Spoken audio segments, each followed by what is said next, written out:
आज आपण मराठवाडा किचनमध्ये सोयाबीनमध्ये 1 वाटी दही टाकून चमचमीत चटपटीत असा सोयाबीनचा पदार्थ बनवत आहोत।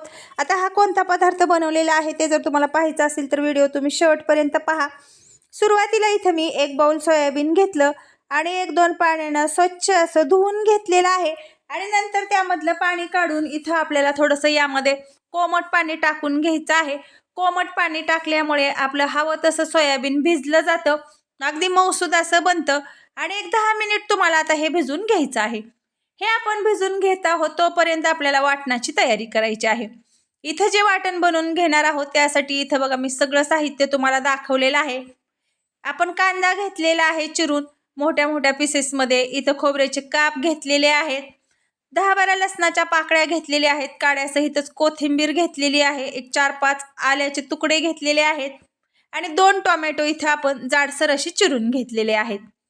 आता हे सगळं चिरून घेतलेलं साहित्य तुम्ही बारीक किंवा मोठं कोणत्याही पद्धतीने चिरलं तरी चालेल, कारण नंतर आपण याची ग्रेव्हीज बनवणार आहोत। आता सुरुवातीला आपल्याला सगळ्यात अगोदर इथं मी एक कढई घेऊन 2 चमचे तेल टाकलेलं आहे। अगदी कमी तेलात आपल्याला हे वाटण बनवून घ्यायचं आहे आणि सगळ्यात म्हणजे वेळ लागतो तो कांदा भाजण्यासाठी, त्यासाठी आपल्याला सुरुवातीला कांदा भाजून घ्या। तुम्ही कोणत्याही भाजीचं म्हणा किंवा मग एखाद्या पदार्थाचं म्हणा वाटण जर बनवत असाल ना आणि ज्या पदार्थाला जास्त वेळ लागतो भाजण्यासाठी तो सुरुवातीला भाजून घ्यायचा, म्हणजे इतर साहित्य भाजताना सुद्धा तो मंद आचेवर व्यवस्थित असा भाजला जातो।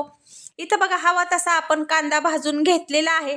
आता काय करायचं आहे आपल्याला, यामध्ये जो आपण लसूण घेतलेला होता तो टाकलेला आहे आणि खोबऱ्याचे काप हे सुद्धा आपल्याला अगदी मंद आचेवर भाजून घ्यायचे आहेत। मी माझ्या व्हिडिओमध्ये नेहमी सांगत असते की तुम्ही कोणतीही वाटणं बनवत असताना गॅसची फ्लेम ही कमी ठेवा, किंवा तुम्ही चुलीवरती बनवत असाल तर चुलीचा जो जाळा आहे तो कमी ठेवा, मंद आचेवर भाजून घ्या, कारण तुमचं वाटण ही तुमच्या भाजीची चव वाढवत असतं। म्हणजे जितकं तुम्ही व्यवस्थित ग्रेव्ही किंवा वाटणं जर चविष्ट अशी बनवून घेतली तर भाज्या नक्कीच मग चविष्ट लागतात। इथं बघा आता यामध्ये टोमॅटो आणि अद्रक टाकून सगळं असं व्यवस्थित आपण हे परतून घेतलेलं आहे आणि यामध्येच आपण टाकून घेतलेली आहे जी आपण कोथिंबीर घेतलेली होती ती सुद्धा टाकून परतून अशी 5 मिनिट घेतलेली आहे। कोथिंबीर या वाटणामध्ये परतून घेतल्यामुळे भाजीला एक वेगळाच म्हणजे फ्लेवर निर्माण होतो। आता हे सगळं आपलं साहित्य आपल्याला 5 मिनिट गॅस बंद करून झाकून ठेवायचं आहे आणि मऊसूद असं टोमॅटो कांदा झाल्यानंतर त्याची ग्रेव्ही सुद्धा मऊसूद बनते, त्यामुळे इथे मी 5 मिनिट झाकून ठेवलं होतं आणि थंड झाल्यानंतर एका डिशमध्ये आपल्याला काढून घ्यायचं आहे। आता हे गरम आहे तोपर्यंतच तुम्ही मिक्सरमध्ये फिरू नका, कारण आपल्या ग्रेव्हीला हवा तसा गरम जर तुम्ही मिश्रण फिरवलं तर कलर येत नाही। हे मिश्रण पूर्ण थंड करूनच सगळं म्हणजे मिक्सरला बारीक करून घ्या। आता इथे मी छोटा एक मिक्सरचा जार घेतलेला आहे आणि त्यामध्ये हे सगळं साहित्य टाकून घेतलेलं आहे। हे वाटण बारीक करत असताना आपल्याला यामध्ये पाणी टाकून बारीक करून घ्यायचं आहे, कारण या जी आपण ग्रेव्ही बनवून घेत आहोत, ज्यावेळेस तुम्ही भाज्यासाठी ग्रेव्ही बनवताना त्यामध्ये थोडंसं कोमट करून किंवा मग थंड पाणी करून टाकायचं, त्यामुळं काय होतं हवी तशी आपली ग्रेव्ही बारीक होते। तर इथं मी या पद्धतीनं ग्रेव्ही बारीक करून घेतलेली आहे। ही ग्रेव्ही तुम्ही टाकल्यामुळे इतर तुम्हाला शेंगदाणा कूट, कारळा कूट, तिळकूट काहीही टाकण्याची अजिबात आवश्यकता भासत नाही भाज्यांना। इथं तोपर्यंत आपलं सोयाबीन सुद्धा आपण गरम पाण्यामध्ये टाकून घेतलं होतं, त्यामुळे हवं तसं म्हणजे मऊसूद असं सॉफ्ट झालेलं आहे। आता हे मऊसूद सॉफ्ट झाल्यानंतर काय होतं, आपण ज्यावेळेस भाजी बनवत असतो की नाही त्यावेळेस आपल्याला जास्त काही शिजवत बसण्याची किंवा मग वाफलत बसण्याची आवश्यकता भासत नाही।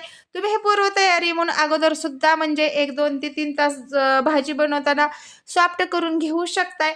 इथं बघा आता मी एक पॅन घेतलेला आहे, त्यामध्ये 2 चमचे तेल टाकून घेतलं। आता आपल्याला साधी सिंपल याला फोडणी द्यायची आहे।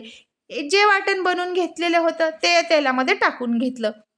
ही ग्रेव्ही तुम्ही इतर भाज्यासाठी सुद्धा वापरू शकता, व्हेज नॉनव्हेज दोन्हीही भाज्यासाठी अप्रतिम अशी चवीची ही म्हणजे ग्रेव्ही लागते। या पद्धतीनं नक्की तुम्ही सोयाबीनची भाजी बनवा, पहिल्याच प्रयत्नात अगदी परफेक्ट तर बनवाल, पण नेहमी म्हणजे कधी तुम्ही ही भाजी बनवाल ना तेव्हा तुम्ही मराठवाडा किचनचीच पद्धत वापराल, एवढी छान अप्रतिम चवीची अशी ही टेस्टी भाजी बनते।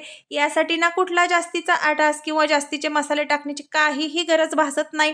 इथे बघा साधे सिंपल मी काळा मसाला आपला रेग्युलर भाज्याचा, पाव चमचा हळद, पाव चमचा लाल मिरची पावडर आणि पाव चमचा धना पावडर टाकलेली आहे। रेग्युलरचेच आपले रोज आपण भाज्याला टाकतो मसाले तेच वापरायचे आहेत। आता या भाजीचं सिक्रेट म्हणजे ही भाजी टेस्टी कशामुळे लागते, तर यामध्ये आपल्याला टाकून घ्यायचं आहे 1 चमचा फ्रेश अशी साई आणि 1 चमचा आंबट नसलेलं दही। दही हे या भाजीमध्ये आंबट वापरू नका, त्यामुळे भाजीची चव बिघडते, आंबटपणा भाजीला निर्माण होतो. ताजं केलेलं दही या भाजीमध्ये वापरा आणि फुल क्रीम अशी मी 1 चमचा म्हणजे दुधाची साई यामध्ये टाकलेली आहे.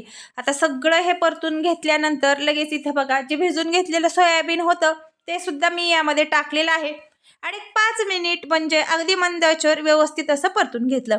यामध्ये थोडंसं कोमट पाणी टाकून घेतलं आणि परत एकदा आपल्याला व्यवस्थित असं हे हलवून घ्यायचं आहे. जे सोयाबीन यामध्ये टाकलं होतं आणि जी आपली ग्रेव्ही होती ती पूर्ण आपल्याला मिक्स करून घ्यायची आहे कोमट पाणी यामध्ये टाकल्यानंतर.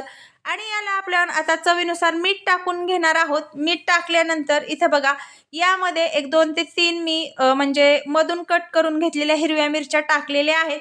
हिरव्या मिरचीचा म्हणजे जो फ्लेवर असतो तो मस्त या चटपटीत भाजीला बसतो आणि भाजीची चव आणखीन वाढते. इथं बघा मी हलकीशी याला एक वाफ घेतलेली आहे. तयार झाली आपली सोयाबीनची चमचमीत अशी भाजी. भरपूर अशी वरतून कोथिंबीर टाकून घेतली. इथे मी गॅस बंद करून घेतलेला आहे. ही सोयाबीनची भाजी बनवायला अतिशय सोपी आहे. तुम्हाला सुद्धा मराठवाडा किचनच्या पद्धतीनं बनवल्यावर नक्की आवडेल. तयार झालेली भाजी मी एका बाउलमध्ये काढून घेतली. तुम्हाला कशी वाटली ते मला कमेंट करून सांगा आणि आपल्या चॅनलवरती जे व्हिडिओ तुम्ही पाहताय ते जर तुम्हाला आवडत असतील तर लगेच आपल्या चॅनलला सबस्क्राईब, लाईक आणि शेअर करायला विसरू नका. बेल आयकॉन प्रेस करा म्हणजे काय होईल, आपल्या मराठवाडा किचनमध्ये जे रोज नवनवीन कमी साहित्यात कमी वेळात पौष्टिक हेल्दी अशा रेसिपीज बनतायत त्या तुमच्यापर्यंत पोहोचतील आणि घरी बसून या सगळ्या रेसिपीचा तुम्ही सुद्धा आस्वाद घेऊ शकताय. चला मग मैत्रिणींनो, भेटू आपण पुढील अशीच काहीतरी नवीन आणि हटके रेसिपी घेऊन. तोपर्यंत बाय बाय.